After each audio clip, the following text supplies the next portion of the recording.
So, I just met my first childhood crush.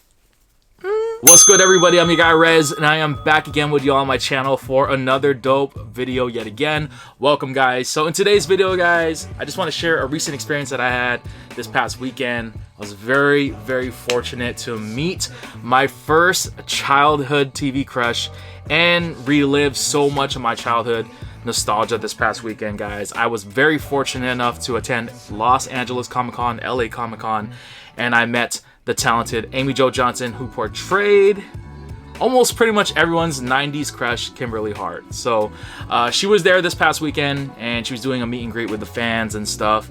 And this was a trip that almost didn't happen for me, but I'm glad it did, just because of everything and how it turned out. Getting to LA though, that's a whole different story, which I will go into this video. But I got some pickups along the way and some stories I want to share with you guys in this video. So hopefully I don't bore you too much, because you know I might be rambling on. I'll try my best to stick to the point, because I'm still trying to process everything that has just happened in this past weekend for me. I purchased the weekend pass very close to my birthday, so my wife was very, very gracious enough to buy my ticket for the LA Comic-Con pass. So she bought the weekend pass for me because it was cheaper, and I was going to only attend for 2 days, which was Saturday and Sunday. So she bought my ticket, booked my flight, everything was good to go, and my flight was gonna leave at 6:50 in the morning. I woke up a little bit late, guys. It was like 5:30, 5:40-ish in the morning. I live very close to my airport, by the way. So I woke up, got there exactly like 6 o'clock on the dot. So I had 50 minutes to get there. And the moment my wife drops me off at the airport, it is packed, guys. Like, I've never seen the airport that packed before. And it was just like, yo, this is gonna be a problem. So I started panicking. I didn't have a luggage because I was literally only gonna be there for a day, and you know, I didn't pack. I packed very light, you know what I mean? So I figured it would take me probably less than a half hour to get through TSA and, you know, get my boarding pass and all that stuff. No, that didn't happen, because when I got my boarding pass, basically there was only one machine that was working, which usually they have like a whole row of machines for people to use to get their boarding pass. So there was only one working, and there was a lady in front of me who took forever, but I was able to get through. Then the next step was getting through TSA, making sure everything was in compliance and, you know, not bringing anything crazy, you know, on the plane. So yeah, man, that part was not fun, because by the time I got through TSA, it was already 6:43 in the morning. And keep in mind, guys, my flight departs at 6:50. So part of the reason why it took so long in TSA, because of the long lines and all that crap, was because my wedding ring disappeared somewhere, and I started to freak the F out, guys. Like, I'm not even joking with you. There was like at least like probably a 10 to 15 minute delay on that end, and thankfully I found my ring. They separated it in a different bucket, but I guess it fell somewhere on the floor, which, you know, we found, thank God, because my wife would probably leave me. You know what I mean? But yeah, it did not end well, man. By the time I got through TSA, it gave me 7 minutes to run to the gate to go to my flight, and the gate was already closed. My friends were texting me like, yo, where are you at?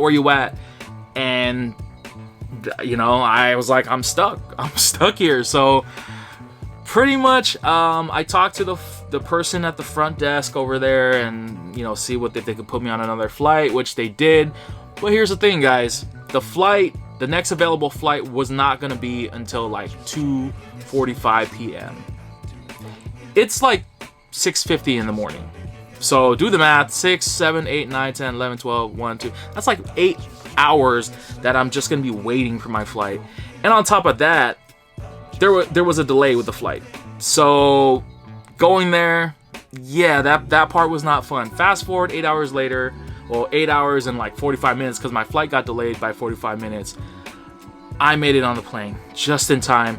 I was put on standby, and I was like, what is standby? And they told me, well, basically you're not guaranteed to get on the plane. It's if there's any available spots. So I was like, okay, great. I'm basically playing chance at this point. So there's no guarantee I'm gonna get on this flight at 2 o'clock. By the way, Bay Area, I live in the Bay Area for those of you who are wondering, but Bay Area and SoCal, they're not as close as you think. Although they're in the same state, driving there will take you at least 6 to 7 hours tops. You know what I'm saying? Maybe even longer depending on traffic. So that's a long. So in the amount of time that it would have taken me to drive from here to LA, probably would have been that time that I was just waiting in the airport for my flight. I'm not even joking. So that part was a mess. Horrible for the entire trip. And also because of that delay, I missed meeting Simu Liu, who is the star of Shang-Chi, Marvel, Studios Shang-Chi, which I was really bummed about. But that was not the main reason why I went to LA Comic-Con. The main reason why I went to LA Comic-Con was to meet Amy Jo. And I was able to do that, thankfully, because if not, I would have been so pissed off. I'm not even joking with you guys. But fast forward, got on that flight at 2:45 or 2:50, whatever the time was. Didn't land in LA until like a little over 4 o'clock, so it was like about 4:15, and pretty much from the airport went to the convention, and I got my badge. It was already like it was like 6 o'clock at night. By the time I got to the convention, I got my badge. So the convention on Saturday ended at 7 p.m. and pretty much that was it for the day. So I stayed with my friends for the night. We got a room.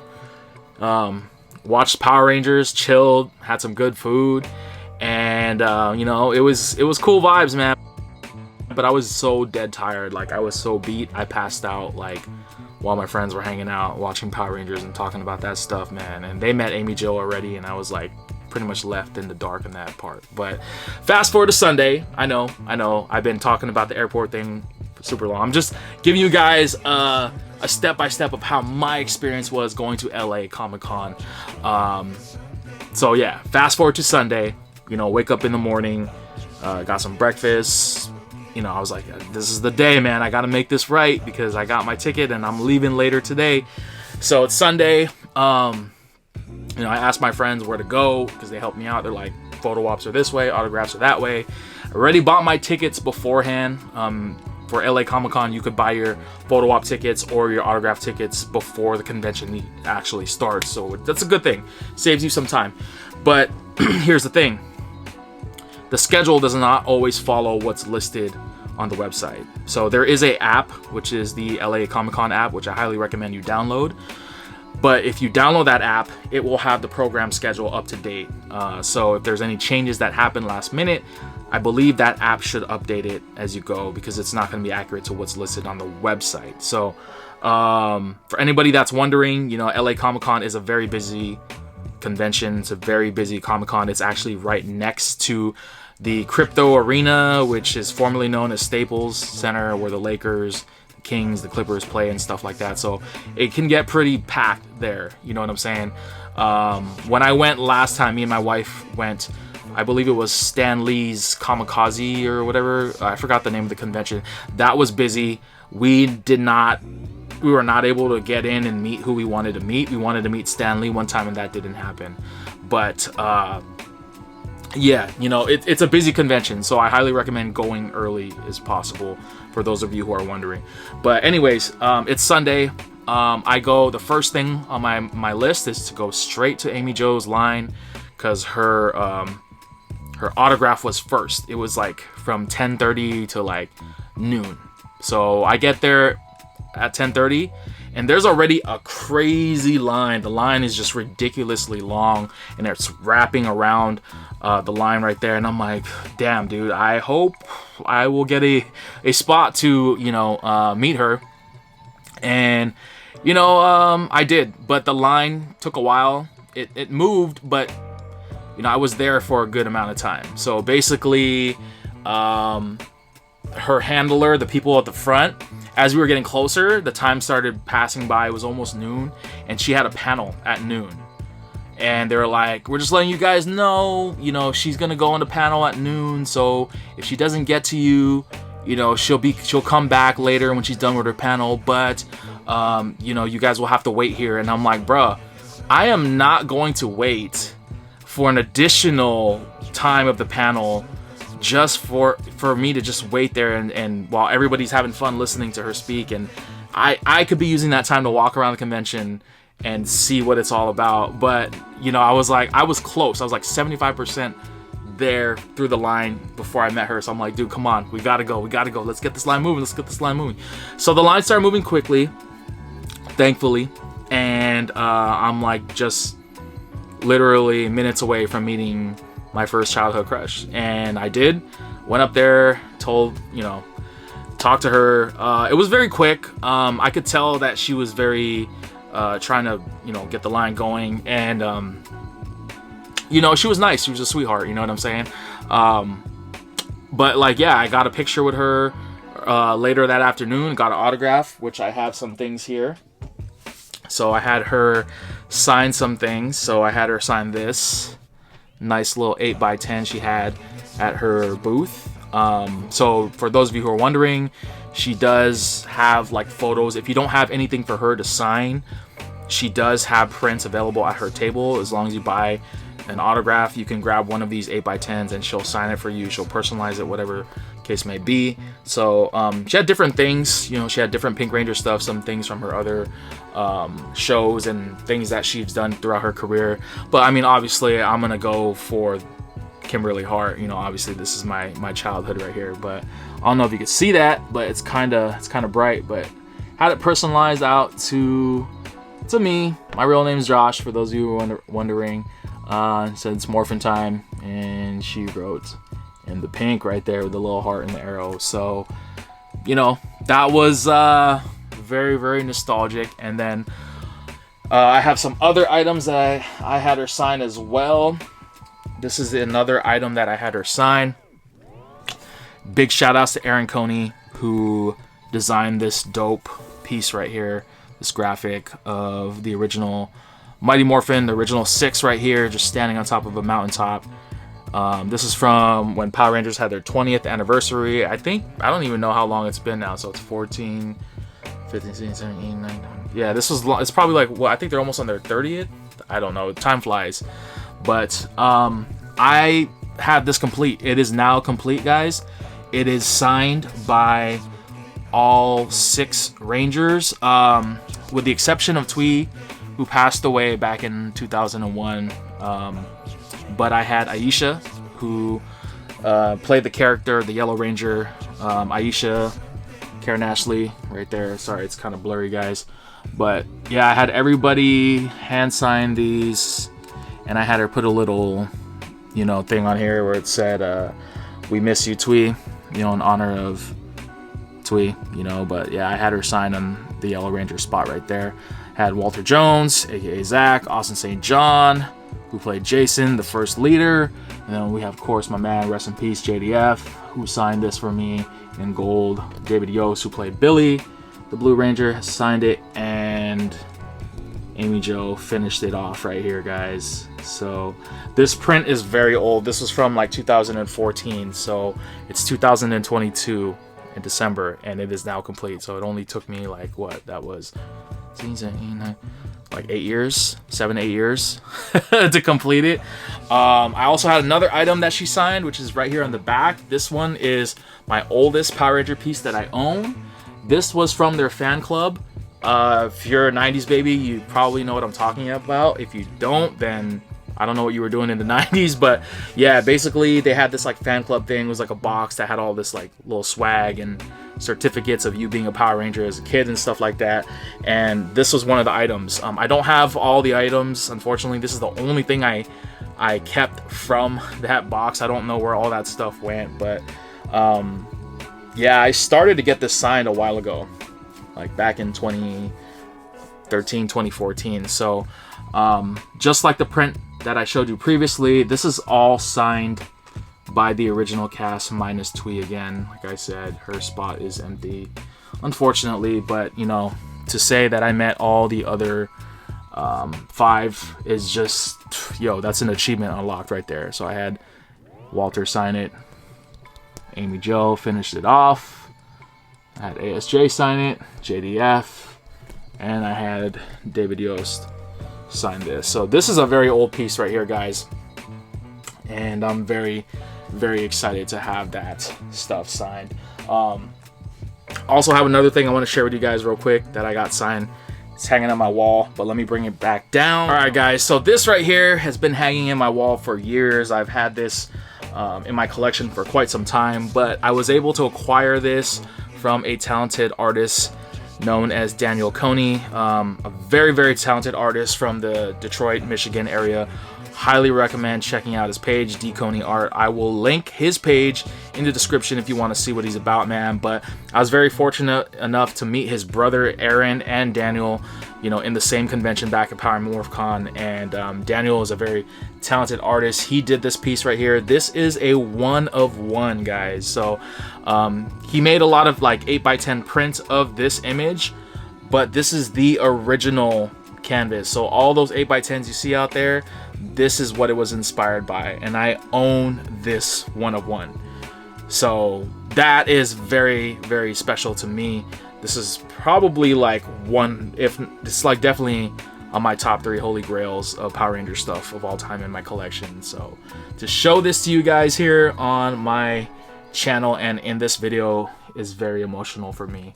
But I finished this piece over the weekend, meaning that I was able to get all the signatures that I wanted, you know, for this. But let me just kind of go over real quick. See, I had, this is signed by the artist, that's his signature. Got David Yost, who made it out to me, and Austin St. John, who pretty much signed it. Walter Jones, Zach, yeah, JDF, rest in peace again, man. His signature, it's kind of light, but it's right there. I don't know if my camera can catch it. It's right there on the dragon shield. I don't know if you could see that, but it's there. And then again, I had Aisha Karen Ashley sign, and she wrote Forever Twee in honor of Trini right there. And of course, the final signature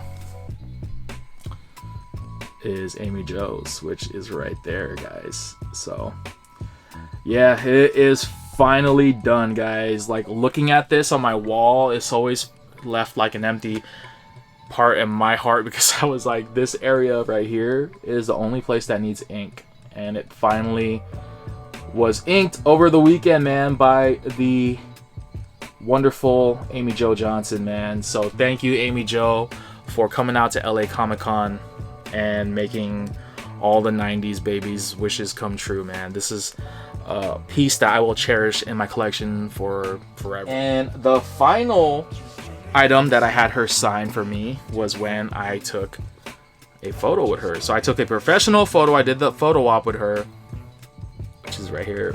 Woo, that's so sick.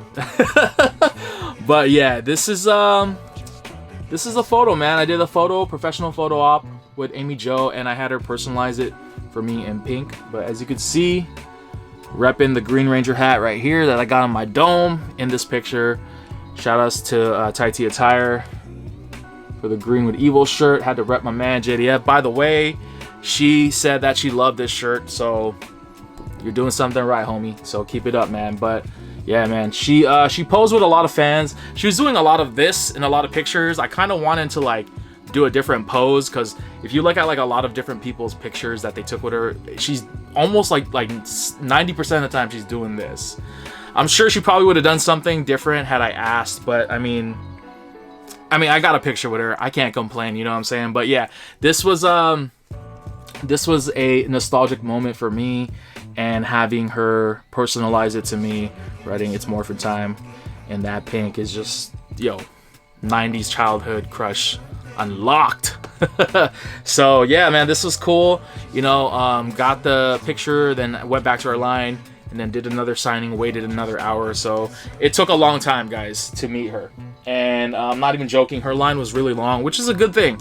It's a good thing to have a long line, because obviously artists or the celebrity knows that there's a lot of people out there to support, man. And she said it herself in the panel, you know, where she said that she felt all the Power Ranger love and all the love energy of JDF, man. So that was pretty much my experience after I met Amy Jo. It was already like 3 p.m.-ish, and I had to fly back to the Bay. Had to go back to the airport at around like, I think like 5. So I had about 2 hours to walk around the convention and get any last minute things. And you know, I didn't really buy anything, guys. You know, just because I only came there to meet Amy Jo, really. You know, I wasn't really trying to spend a buttload of money, but I already did meeting Amy Jo. So that was my experience meeting Amy Jo Johnson, aka Kimberly Hart, guys. So that's pretty much it in this video. I hope you guys enjoyed my little rant, or not rant, but kind of story time, meeting Kimberly Hart, the original Pink Ranger. Please share your thoughts in the comment section below. Let me know what you guys think about my experience meeting Amy Jo at LA Comic-Con. You guys like it? You guys not? You know, if there's something you wanted me to do, like, just let's chat, man. Let's have a conversation, because I always love to see the different types of feedback and comments that people have. And also, again, big shout outs to LA Comic-Con for having another great event, guys, and big shout outs and thank you to Amy Jo Johnson for coming out to LA. I know it must have been hard to be out there, you know, and nerve-wracking, especially, you know, with everything that has transpired in the last few weeks here in the Power Ranger community. I know it's tough right now, but, you know, it was all love, you know, from what I saw, and I hope you felt that same energy that I did, you know, when I was there. So thank you, Amy Jo, if you're watching this. Hi. But yeah, that's it, guys. Leave a thumbs up on this video, subscribe to the channel, you know, and then share the video. I'm like rambling on right now, but that's pretty much it for me, guys. Stay tuned. We got another video coming for you guys very soon. But on that note, we out, y'all. It's morphin' time.